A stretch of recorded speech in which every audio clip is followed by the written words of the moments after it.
Você está acompanhando a Rádio Cultura de Foz do Iguaçu, uma emissora da Rede Costa Oeste de Comunicação. Eleições 2020. Seu voto tem poder. Agora são 11 horas e 4 minutos, então eu já vou introduzindo isso aí. Me ajuda, Dante. A bateria do meu celular, eu acho que ela está minimamente também carregada. Agora vamos ter que fazer exercício, né? Você sabe que isso é do tempo do botão do liga e do desliga, né? Então, o entrevistado de hoje é militar da reserva do Exército Brasileiro, então sabe, no improviso, sabe lidar na diversidade, com certeza. Sim, senhor. Professor universitário, cristão, casado há 30 anos e tem 3 filhos. Acolhido em Foz do Iguaçu desde 1985, graduado em odontologia pela Universidade Federal Fluminense, ou seja, lá do Rio de Janeiro, gestor de empresas pela Fundação Getúlio Vargas, mestre em odontologia, doutorando em ciência política pela AIU. Não sei se eu estou dizendo corretamente aqui, mas enfim, dos Estados Unidos, frequentou a Universidade de Roma, Buenos Aires, Zurique e do Alabama, lá nos Estados Unidos. Então eu converso com Ranieri Marchioro, do PRTB. Me mata a curiosidade, o senhor é dos Marchioros do Rio Grande do Sul, porque eu vejo a formação do senhor aqui fluminense, a família rio-grandense. Bom dia, candidato, obrigado por ter vindo aqui na Rádio Cultura. Bom dia, audiência da Cultura, bom dia, Nelson, Caleb, Dante, Nélio. É um prazer estar aqui. Aliás, antes de eu responder a sua pergunta, quero dizer para a audiência que a Rádio Cultura deu um show de organização do último debate que nós tivemos aqui em Foz do Iguaçu. Uma iniciativa importante, parabéns a todos vocês, eu não canso de elogiar, porque realmente o que vocês fizeram contribui muito para o processo democrático e até de esclarecimento da nossa população. Bom, os Marchioros que eu me refiro aí são de Santa Catarina, né? São imigrantes italianos, né? Da região de Brusque, Uruçanga, mas temos parentes no Rio Grande do Sul, tem espalhado pelo Brasil inteiro, essa família é muito grande. Agora são 11h06, como é que está a campanha, candidato? Olha, está prazeroso, né? Como eu nunca participei de processo eleitoral, é a minha primeira experiência, eu estou fazendo sem sofrimento. Eu tenho um compromisso com a população, né? Eu tenho noção das nossas possibilidades, o grupo é pequeno, não temos recurso partidário, não tem fundo eleitoral. Eu queria até fazer uma piadinha com relação a essa queda de energia aqui. Posso fazer? Pode. É o seguinte, olha, nas mídias sociais eu estou completamente bloqueado pelo Facebook, completamente bloqueado. O meu perfil pessoal com mais de 10 anos foi hackeado. Entrei com uma liminar na justiça, ganhei a liminar, o Facebook não devolveu.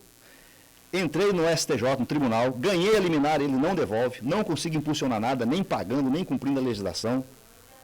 Não tem fundo partidário, não tem fundo eleitoral, não tem uma estrutura de campanha adequada, porque eu estou sentindo que é necessário um time muito grande para poder você realmente coordenar isso. E até na entrevista cair energia. Teoria da conspiração. Teoria da conspiração, teoria da conspiração. Agora, 11h07. Com certeza foi a Cida aí que não gostou, talvez, da sua camisa, alguma coisa nesse sentido. Não, brincadeira à parte. Mateuzinho, levanta a persiana lá, que já dá um reflexo um pouquinho mais de luminosidade para nós aqui. Nós estamos aqui meio numa fotografia meio tétrica aqui, entendeu?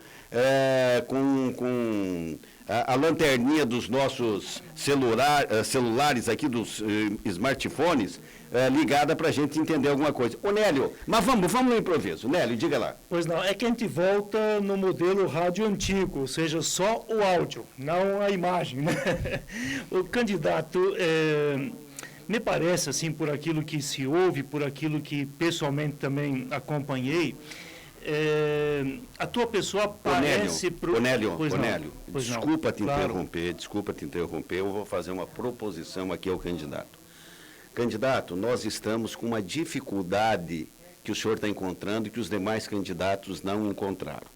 Não encontraram. Tinha uma luminosidade suficiente, eu sei que o Facebook é muito assistido pela Rádio Cultura, nós não temos a mínima qualidade nesse momento de fazer a entrevista aqui com o senhor, tal qual nós fizemos com outras candidaturas. Perfeito. Eu proponho ao senhor, se o senhor tem desejo de continuar nesse mínimo de técnica que nós estamos, ou se nós podemos pegar e jogar isso para uma outra oportunidade. Está comprometendo na sua eu transmissão prefiro, pelo AM, então é melhor. Está comprometendo o rádio, então eu acho que é melhor por uma questão democrática e de justiça, devemos ser equânimes nisso, entendeu? E a gente pede escusas, está totalmente alheio à nossa vontade isso, tá? E eu acho que os demais candidatos haverão de compreender que a impossibilidade não é causada pelo candidato que não pôde vir ou que não quis vir, etc., entendeu?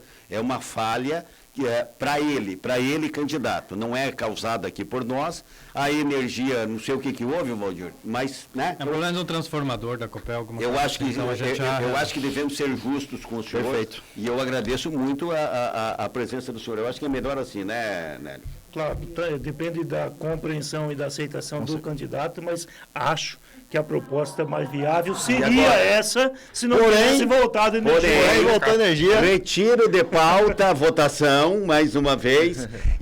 Então é o seguinte, quem está ouvindo pela metade, eu tinha feito uma proposição ao candidato, porque deu uma queda de energia aqui na região onde nós estamos instalados, do Parque Presidente, e aí ficou meio capenga, não, inteiro capenga, a condição técnica de fazer a entrevista com o candidato Ranieri. Eu propus a ele, claro que ele disse, mas como voltou a energia, nós vamos acrescentar aqui 4, 5 minutos, ótimo, que nós paramos por isso, né? E aí nós vamos até praticamente ao meio-dia. Nélio, qual era a pergunta então? Pois não, dizia candidato de que talvez para o grande público iguaçuense, a tua pessoa, o teu nome aparece quando da campanha para a presidência da República, quando você vai para as ruas com os caminhões que tinham sido do Exército e que são de tua propriedade. Enfim, campanha eleitoral que faz aquela empolgação nas ruas, pessoas que vão se agregando porque tem uma posição favorável àquela mesma proposta. Quanto a uma vida partidária, até na entrevista anterior que o senhor concedeu aqui na Rádio Cultura, disse que, de fato, permaneceu aqueles anos todos dentro do PT, até por uma questão de conveniência contratual com a Itaipu Binacional na ocasião. Depois disso, então, houve uma troca de partido, ou seja, não há uma vivência partidária política muito profunda ou de muito tempo. Até porque o senhor disse também que naquele tempo anterior não teve militância, não teve uma participação maior nesse sentido.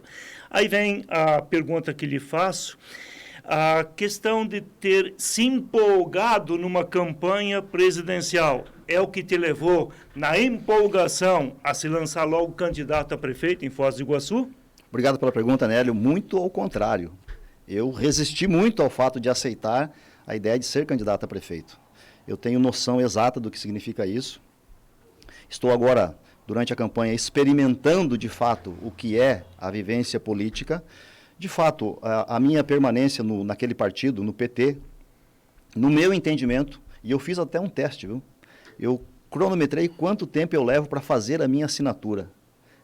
8 segundos é o tempo que eu gasto. Então, de fato, a minha permanência no PT significam 8 segundos, porque eu assinei uma ficha de filiação e não tive nenhuma militância, absolutamente nenhuma. Eu tenho recebido várias críticas, vários comentários, pessoas que tentam desconstruir a minha imagem, dizendo que teriam fotos, imagens, vídeos, etc. Eu desafio qualquer pessoa me apresentar uma única fotografia com qualquer liderança petista, um único comentário, qualquer fato relacionado a uma militância. Não teve de fato. O que aconteceu é que nós, brasileiros e brasileiras, tivemos uma grande expectativa com relação à vinda daquele operário que foi levado à presidência da República. E isso não se confirmou, né? Eu tenho visto, inclusive, na nossa campanha eleitoral, um candidato que tenta vender aquela imagem de 2002. Esse partido não é mais o mesmo, não foi o mesmo. O que sobrou dele é muito pouco, é lamentável o que ocorreu. Mas foi, de fato, uma grande esperança para o Brasil. E eu resisti ao fato de aceitar o convite para ser candidato. Eu resisti, de fato. Eu fui quase que empurrado para essa posição. E por quê? Porque nós precisamos apresentar uma proposta que rompa com a velha forma de fazer política. E seria necessário alguém com qualificação técnica, com boa vontade, com disposição e com voluntariado, que aceitasse romper com a tradição. E nós rompemos com a tradição. Estamos dando um belo exemplo. Decidimos não fazer coligações partidárias. E eu explico por quê. Existem vários times e nós temos que respeitar todos eles. Não temos que fazer ataques pessoais a nenhum dos candidatos. Nós temos que trabalhar no campo das ideias. E nós decidimos não fazer coligações por quê? Grandes coligações dão realmente muita força ao candidato para que ele possa vencer uma eleição. É mais gente trabalhando, é mais recurso humano, são mais cabeças pensando. Mas quando ele vence a eleição, ele fica comprometido a atender às demandas que são naturais dos partidos que o apoiaram.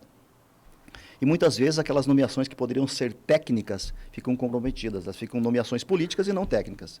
Então nós fizemos o primeiro passo, decidimos não fazer coligações partidárias. Segundo ponto importante, o PRTB é um partido pequeno, ele não tem representatividade no Congresso Nacional, por esta razão ele não tem direito ao fundo partidário. O PRTB não tem fundo partidário, mas tem fundo eleitoral. Por menor que seja esse valor, né, cerca de R$1.200.000, o PRTB decidiu abrir mão disso. Existe um partido novo também que abriu mão. Né?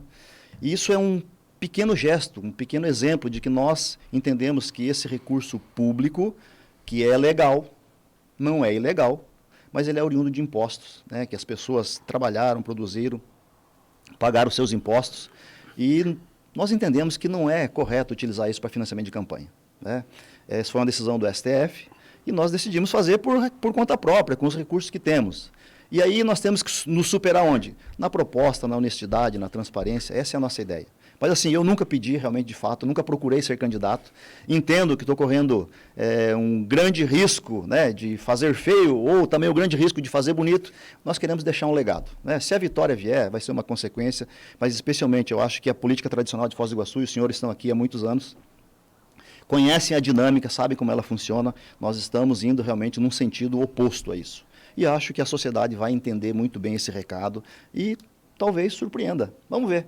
Nós não vamos fazer pesquisa eleitoral, nós nem temos recurso para isso, nem nos interessa isso. A pesquisa de fato e de direito vai acontecer no dia 15 de novembro. Agora são 11 horas e 16 minutos com 34 segundos. Eu contraponto da Rádio Cultura, Rede Costa Oeste de Rádio. E hoje aqui no Contraponto, entrevistando Ranieri Marchioro, que é o candidato do PRTB, e quem vai fazer uma pergunta é o Dante Quadra, que é lá de Catuípe, no Rio Grande do Sul. Pertinho. Candidato, a partir do ano que vem, qual é a sua opinião, a sua ideia e planificação para o enfrentamento à pandemia aqui em Foz do Iguaçu, que deve continuar, né? Esse é um problema bastante sério, um problema técnico. Nós temos que entender que a questão sanitária não pode ser descuidada. Eu tenho algumas opiniões que são muito pessoais, né, com relação a esse controle da pandemia. Porém, nós temos que pensar também na questão econômica. Discordem ou não, a pandemia é importante, mas a questão econômica também. E aí eu tenho uma opinião pessoal de que desde março, né, eu acho que nós perdemos um pouco de tempo politizando demais a doença. Nós poderíamos ter envolvido a sociedade num grande debate de conscientização para que as pessoas assumissem compromisso de controle e respeito aos seus semelhantes, não por uma questão política, mas por uma questão que é importante realmente. Eu tenho que cuidar da minha saúde, eu tenho que cuidar da saúde, né, do Nelson, do Caleb, do Dante, do Nélio, eu tenho que respeitar isso. Né? E a gente vê, de repente, algumas pessoas que não levam isso muito a sério. Por outro lado também, o poder público de Foz do Iguaçu e de outros estados no Brasil inteiro também politizou demais a doença. E isso faz com que algumas condutas que, no meu entendimento, poderiam ter sido adotadas, como, por exemplo, a melhoria da imunidade da nossa população. Isso é possível de conseguir, mudando alguns hábitos. Né? Nós deveríamos ter aconselhado as pessoas a tomar banho de sol até as 10 da manhã, depois das 4 da tarde. Os nossos velhinhos, que são pessoas que estão no grupo de risco, estão aí apavorados, confinados dentro de casa, não saem para a rua para nada. Isso é um erro. A pessoa fica com carência de vitamina D, baixa a imunidade, e aí é oportunidade perfeita para o Covid, quando vem. Nós poderíamos ter implementado o tratamento precoce, que lá no princípio disseram, não tem evidência científica, isso não pode, isso não serve. A hidroxicloroquina, que é o medicamento, né, que todo mundo taxou de ser o medicamento do Bolsonaro, coisa que não é um erro. É um medicamento que está à disposição da medicina, está aí há mais de 70 anos. Você não pode usar porque não tem evidência científica. E agora, vacinas que estão surgindo sem evidência científica, sem tempo hábil para ser utilizado, agora pode. Então são questionamentos que eu faço, mas a sociedade precisa se posicionar no seguinte sentido: todos precisam cuidar de todos, mas nós precisamos restabelecer a economia, porque senão nós teremos problemas muito sérios de subsistência e podendo chegar a um caos social. O auxílio emergencial que o governo federal providenciou tem data e hora para acabar. Nós precisamos voltar a trabalhar. Hoje, todos nós, inclusive quem está aqui no estúdio, todos nós estamos empobrecendo. Isso é um grande risco. Precisamos voltar a trabalhar e cuidar também da questão sanitária. Agora são 11 horas e 19 minutos, 11h20. Caleb, bom dia. Qual é a pergunta que você quer fazer? Bom dia, doutor Nelson, candidato. Bom, nós aqui estamos numa fronteira com 2 países de língua espanhola, Argentina, Paraguai e Foz do Iguaçu, depende muito, tanto de Porto Iguaçu quanto de Cidade do Leste. Existem as relações sociais que ocorrem aí, mas até às vezes a revelia da lei, da condição legal, né? A população se relaciona, mas se for ali dentro da lei isso não ocorre, porque não há ou não tem ainda estabelecido aqui uma integração efetiva entre essas cidades em relação à questão legal. Como que o senhor vê essa integração e o que o município pode fazer para contribuir com a integração com essas cidades que é tão necessária para Foz do Iguaçu? Bom, essas questões de relacionamento internacionais dizem respeito ao governo federal, né? Mas como a questão de língua, o senhor tem algum projeto de estabelecer, por exemplo, na rede municipal, a língua espanhola, essas questões que dá para fazer pelo município, né? Bom, a legislação eleitoral proíbe de que se faça qualquer comentário em língua estrangeira, né? Do contrário, eu hablaria acá. Mas um saludo vale. Pero sí, pero no. Bom, está no nosso plano de governo, sim, implementar o espanhol, né? Na nossa grade curricular do ensino fundamental. Nós temos que entender que Foz do Iguaçu, Porto Iguaçu, né? Cidade do Leste, Porto Franco, Hernandárias, nós formamos uma grande comunidade. A fronteira internacional não nos limita. E existe uma relação de interdependência entre as pessoas, né? Nós temos uma comunidade de brasileiros no Paraguai gigantesca. Nós temos um número de brasileiros que trabalham em Cidade do Leste muito grande. Nós temos relações comerciais. O nosso Ceasa, por exemplo, 70% da sua produção é vendida para o Paraguai. Então, existe uma relação comercial importante e de amizade entre essas cidades muito importantes. Então, nós, do ponto de vista da língua, nós pretendemos sim implementar o espanhol como uma língua que gostaríamos que as nossas crianças falassem, não apenas pela questão cultural, mas pela questão do turismo, pela questão do relacionamento entre essas cidades. E nós formamos, como eu disse no início, uma grande comunidade. Foz do Iguaçu não pode pensar na sua fronteira territorial. Cidade do Leste também não, tampouco Porto Iguaçu. Obrigado, meu querido. Então, nós temos, sim, no nosso plano de governo a pretensão de colocar o espanhol aí como uma língua para que as nossas crianças possam falar. Nós hablamos, né? Mas seria interessante que as nossas crianças aprendessem desde cedo essa língua importante, assim como o inglês, talvez uma outra língua. Mas nós temos que pensar numa coisa mais realista, né? O espanhol está mais na nossa massa do sangue aqui e isso seria uma atitude importante para o nosso plano de governo. Agora são 11 horas e 22 minutos, eu vou fazer aqui um arrazoado, dando tempo para o candidato tomar um gole de água. Nós estamos entrevistando o Ranieri Marchioro, que é candidato a prefeito aqui em Foz do Iguaçu, do PRTB. Candidato, eu volto no assunto, porque esse é um assunto que impacta em tudo. É o assunto de saúde hoje, por conta da pandemia. Se o senhor quiser discutir esporte, vai bater na pandemia. Quer discutir economia, quer discutir, evidentemente, relação internacional, viagem, etc., vai estar.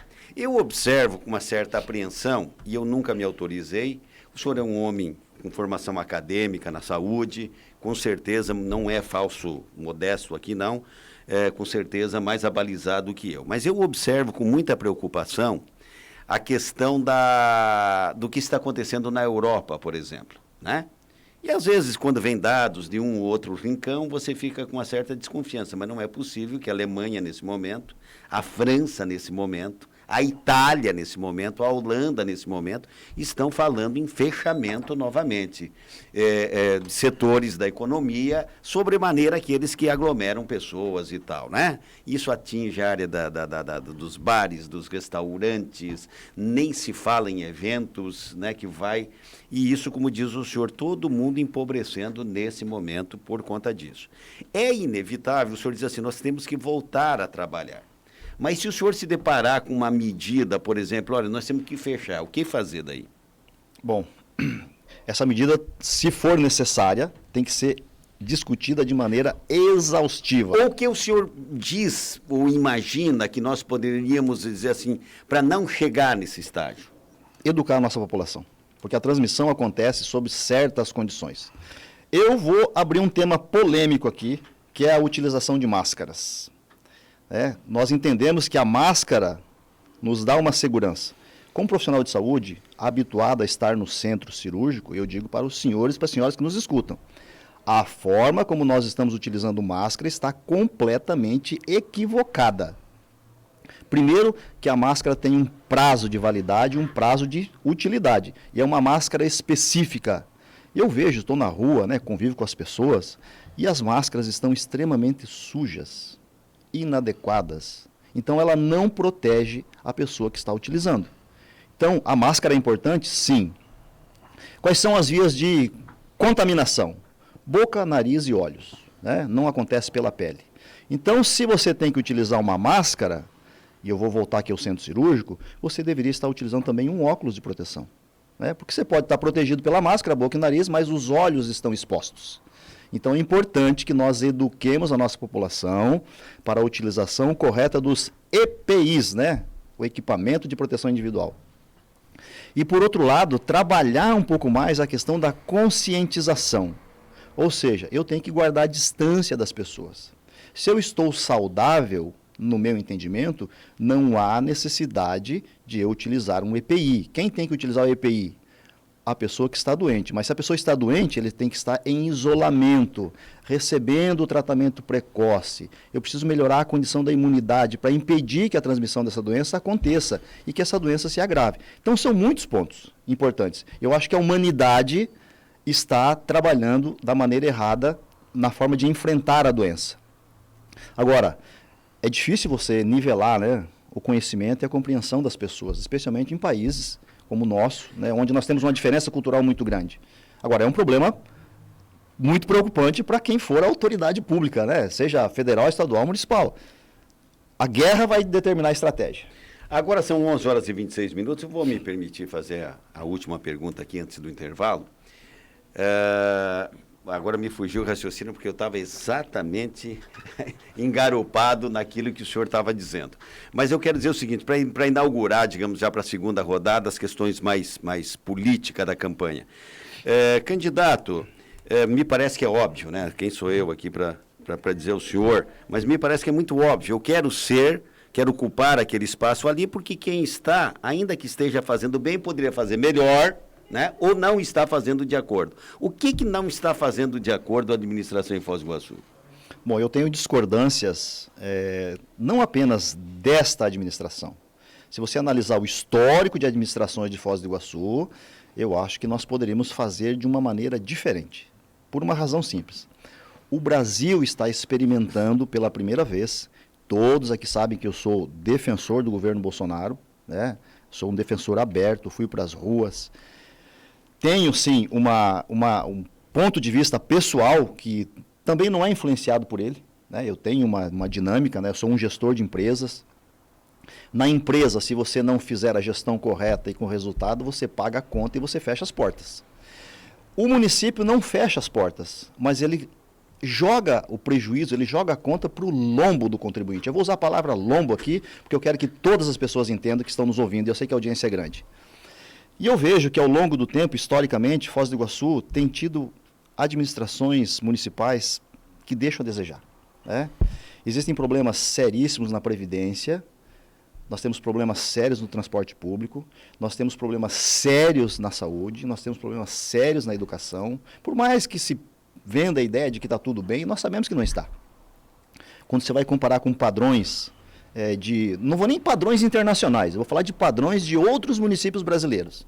Quando você vai ver o ranking, você vai ver que nós estamos deixando a desejar. Numa cidade que é especial, num município que é especial, que tem tantos atrativos, que tem tanto potencial, que tem um PIB gigantesco. Eu não vou nem entrar nessa questão agora, porque senão as pessoas vão ficar muito entristecidas. Então, podemos fazer melhor. Como é que se faz isso?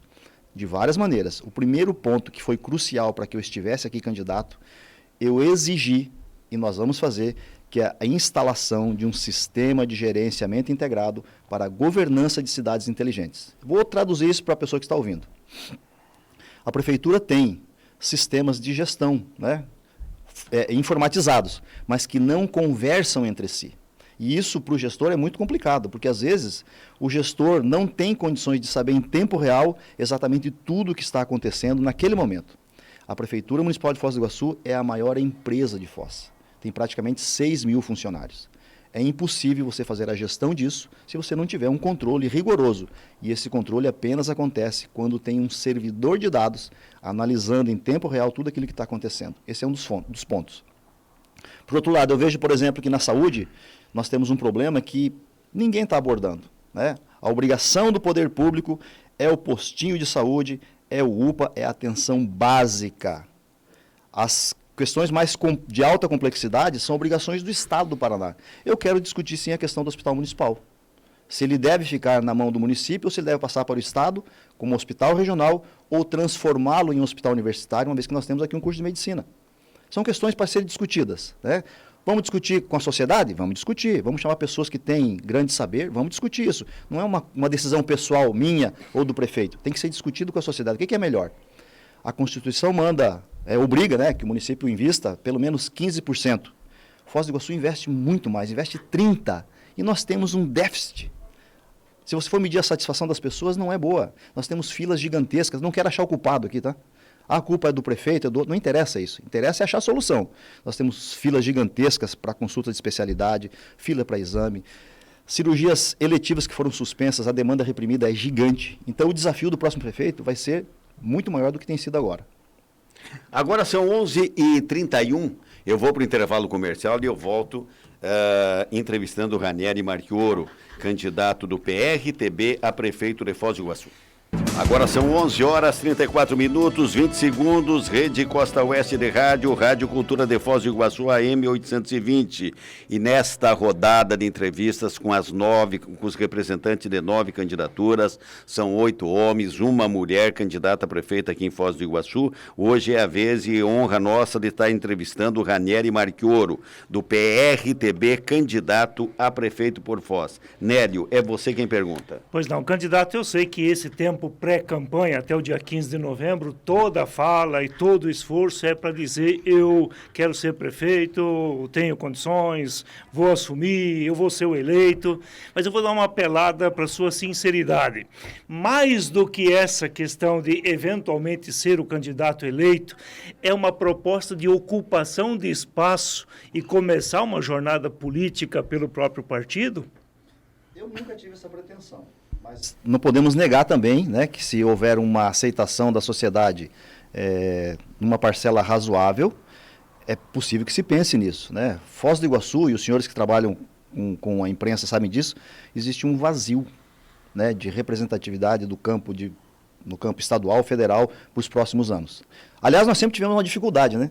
Foz do Iguaçu precisa aprender a eleger seus representantes na Assembleia Legislativa do Estado e na Câmara Federal.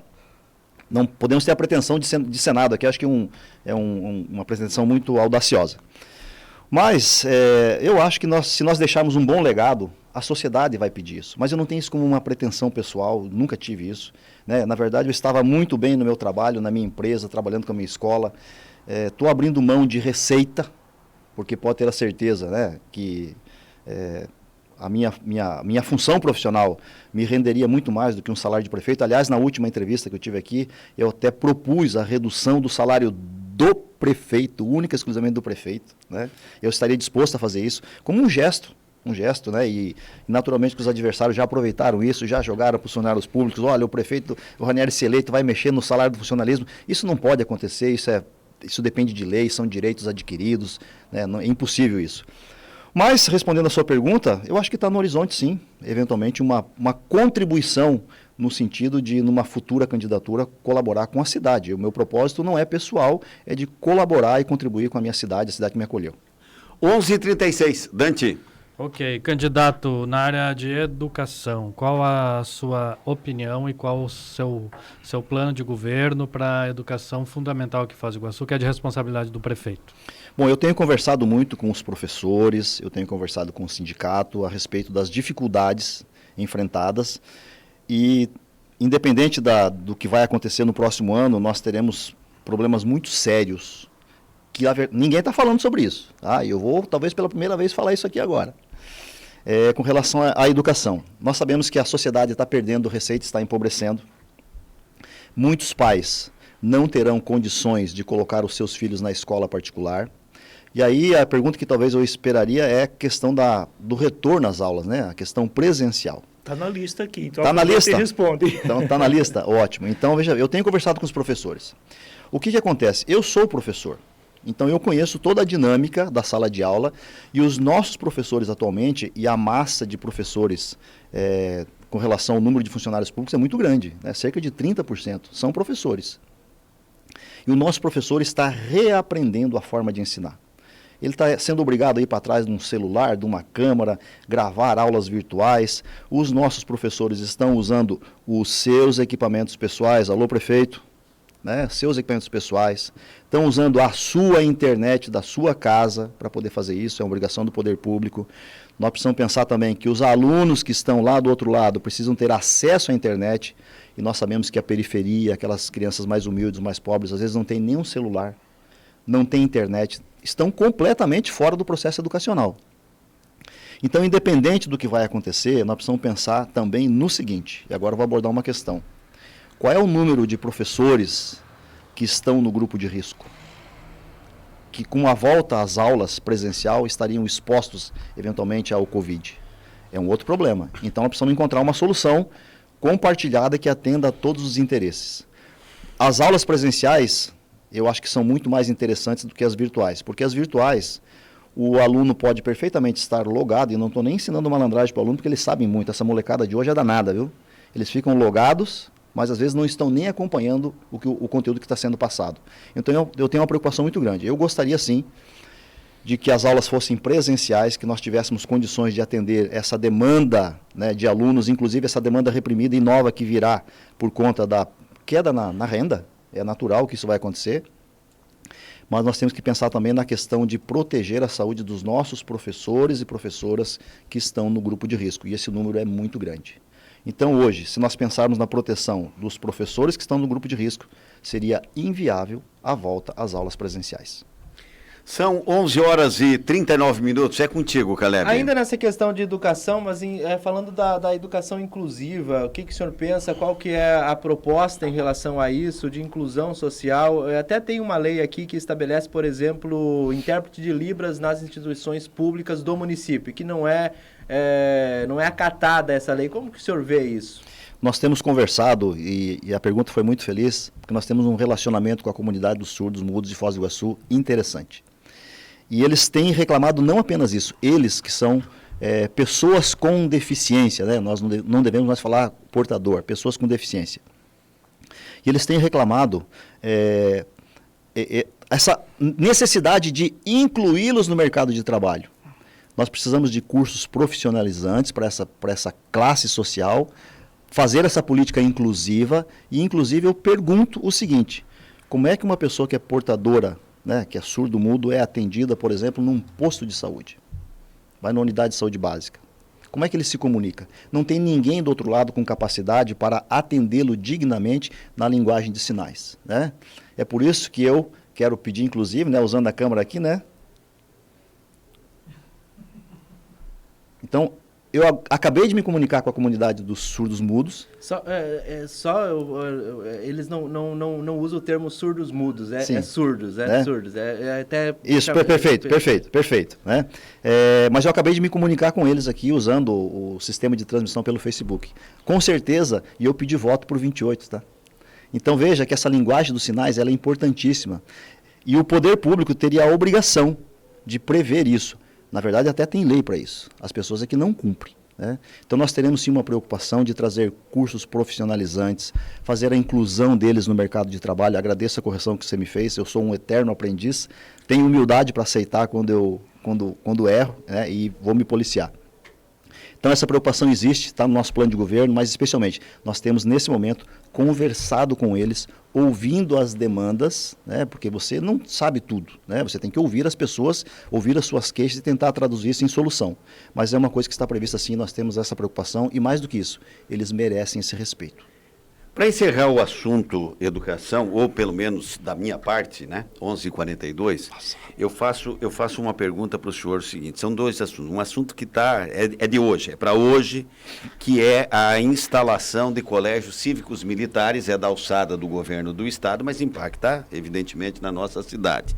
Eu queria saber da sua opinião a respeito disso. E aquela tornando mais flexível aquela lei que previa a integração total dos alunos portadores de deficiência física em salas de aula, mas que agora, acertadamente, é meu juízo, já digo para o senhor, quer dizer, você manter as APAES, manter educandários que são voltados especificamente para os portadores de outras necessidades, além daquelas que o próprio Caleb aqui citou. Qual é a opinião do senhor, tanto Colégio Cívico-Militar e a respeito dessa medida, há cerca de 30 dias de lavra do ministro da Educação?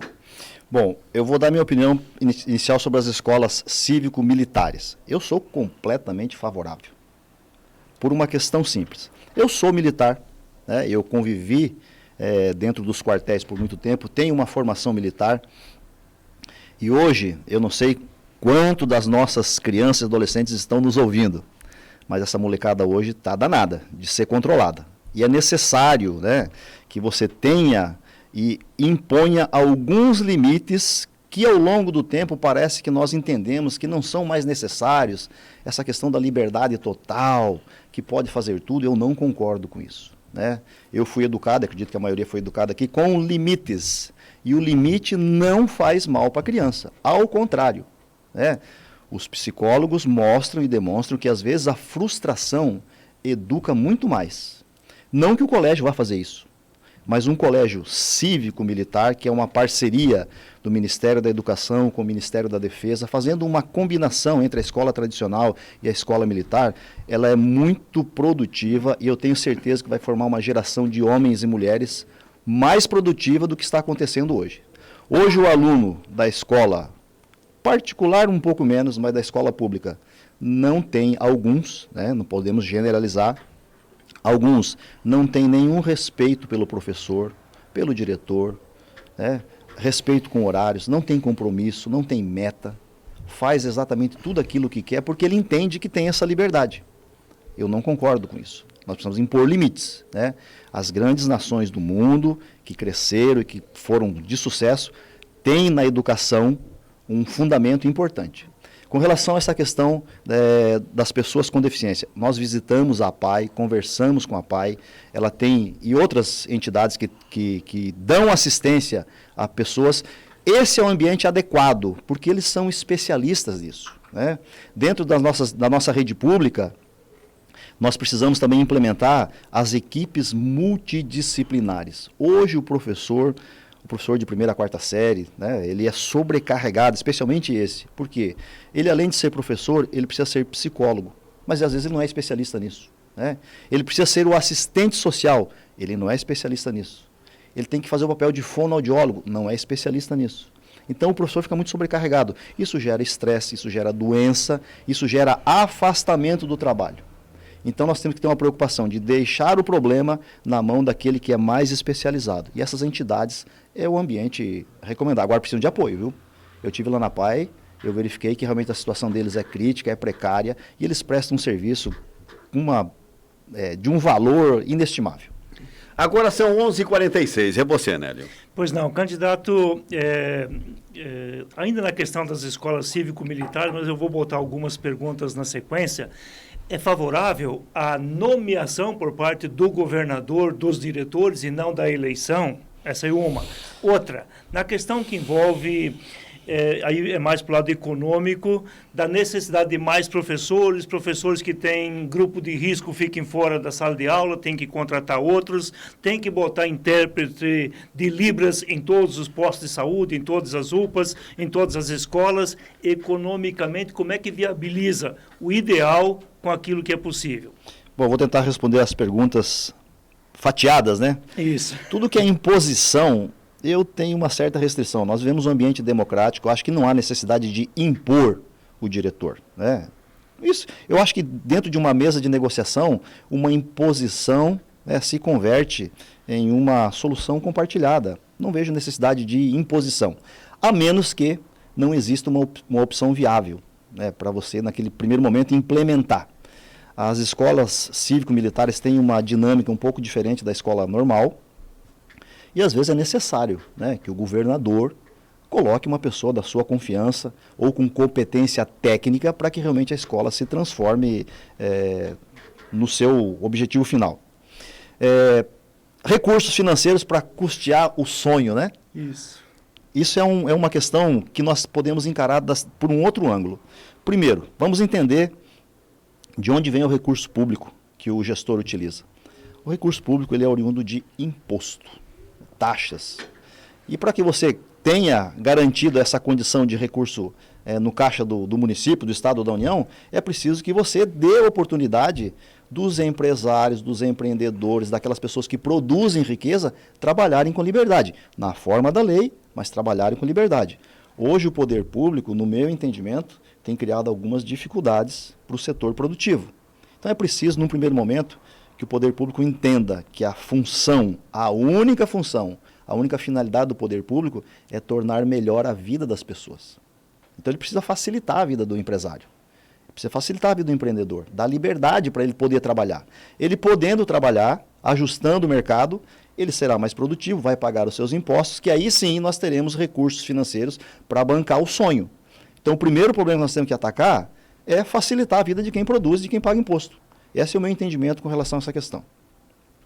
11h48, com 11h49. Não vamos enfeitar o pavão. Ô Dante, é você que faz a pergunta. Tá certo. Candidato, a pandemia atingiu em cheio a área do turismo, que é o principal movimento econômico de Foz do Iguaçu ainda. E nós temos cerca de 6 mil guias de turismo, que a grande maioria está sem trabalhar desde março e também não tem direito ao auxílio emergencial e estão tentando se virar como podem. Vários deles viraram Uber com o carro que fazia um trabalho de guia. Qual que é a sua plano para esse pessoal, para a área em geral do turismo, a partir do ano que vem, que ainda não deve receber aquele turista estrangeiro, que é o que mais procura guia? Bom, nós temos também, a exemplo de outras perguntas que eu respondi, conversado muito com o nosso pessoal do turismo. Talvez a categoria que mais está sofrendo hoje. Tá? Eu já conversei com alguns e você vê nitidamente lágrimas nos olhos. Essa categoria tem sofrido demais. O que nós vamos fazer para retomar o nosso mercado? Claro que aquele mercado dos sonhos, né? Com um avião chegando no aeroporto, com turistas estrangeiros, diversas línguas, aquela festa, né? A van lotada, aquela disputa, né? Isso vai demorar. Nós sabemos disso. É uma questão mundial. E agora a Europa fechando, pode ter a certeza que muito mais. Então eu não quero entristecer absolutamente ninguém, mas eu também não posso ser aqui um utópico, né? Um sonhador, dizer que amanhã isso vai ser retomado.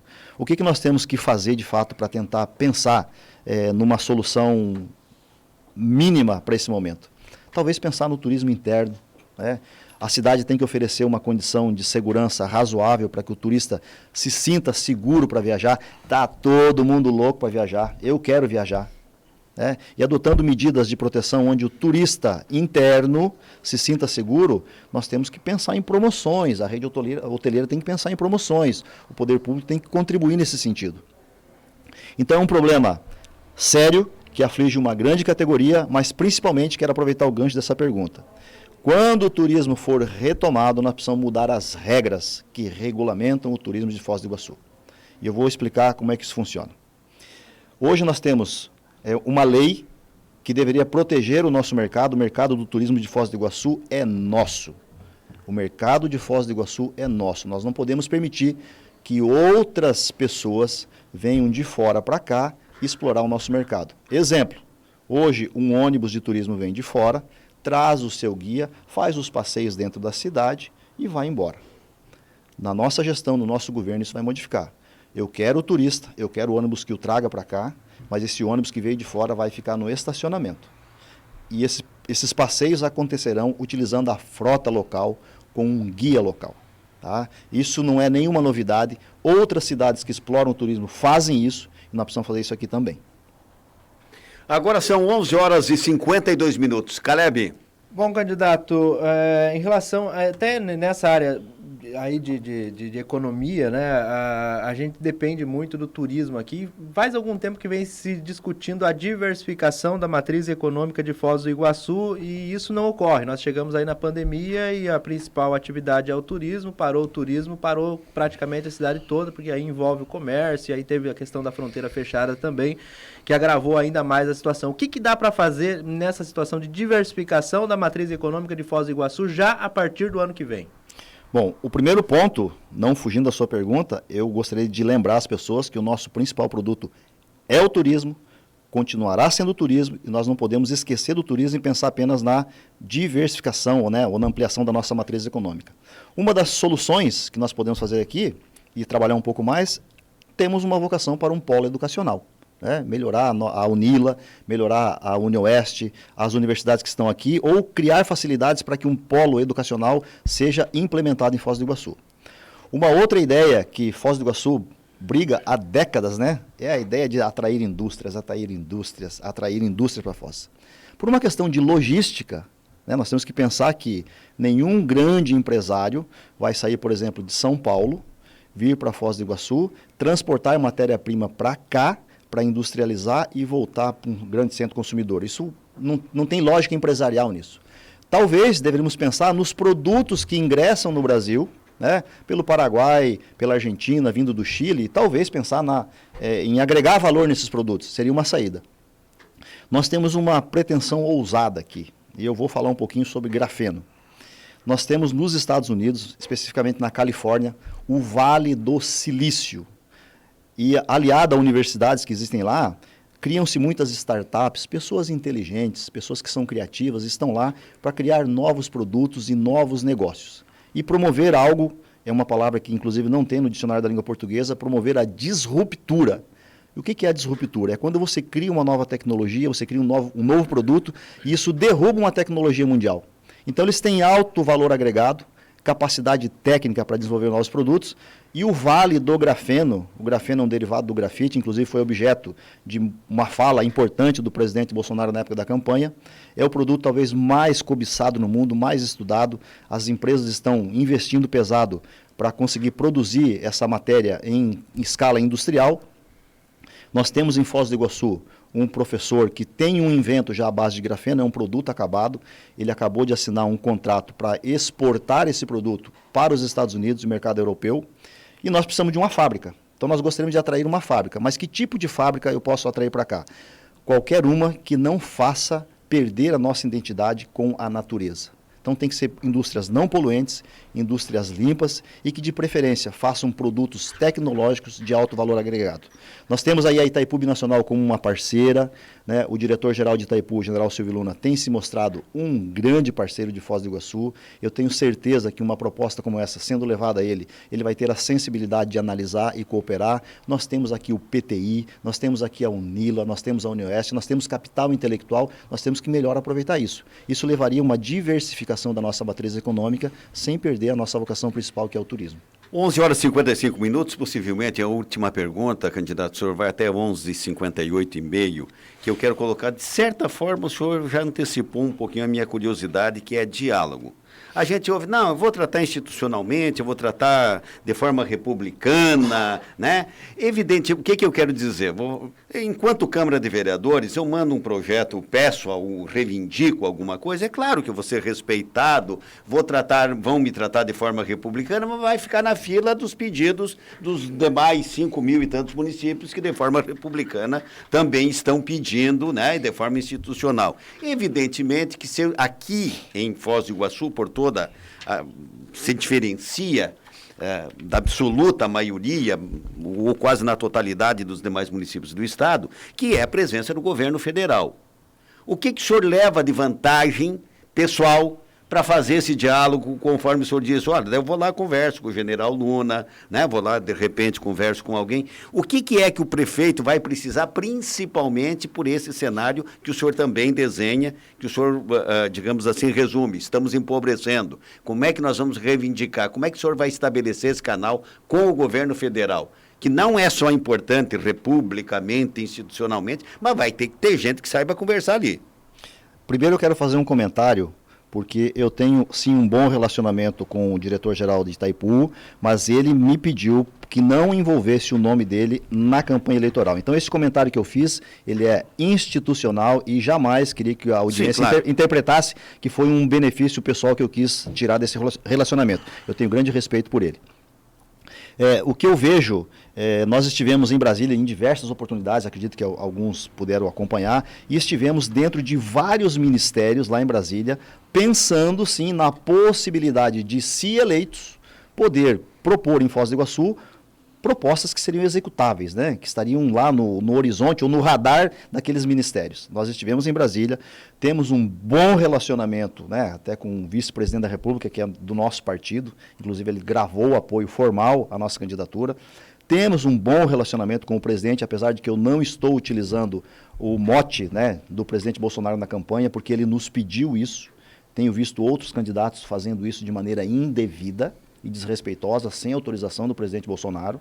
Então, eu acredito que nós temos um relacionamento, sim, de poder levar uma demanda e sermos atendidos de uma maneira, talvez, não digo especial ou privilegiada, mas dada a importância de Foz do Iguaçu. Foz do Iguaçu não é um município comum. Foz do Iguaçu é um município diferenciado e tem que ser tratado dessa forma. Ok, são 11 horas, 58 minutos e 30 segundos. Candidato Ranieri Marchioro, desejo sorte ao senhor, obrigado pela presença. Eu que agradeço. O senhor vai ter oportunidades, eu acho que só no dia do debate, mais uma vez na Rádio Cultura, por conta, eu não sei se é também esse o termo mais correto, da estreiteza que nós temos em relação à legislação eleitoral. Mas muito obrigado, sucesso para o senhor, bom final de semana, bom feriadão que vem por aí. Eleições 2020. Seu voto tem poder. Você está acompanhando a Rádio Cultura de Foz do Iguaçu, uma emissora da Rede Costa Oeste de Comunicação.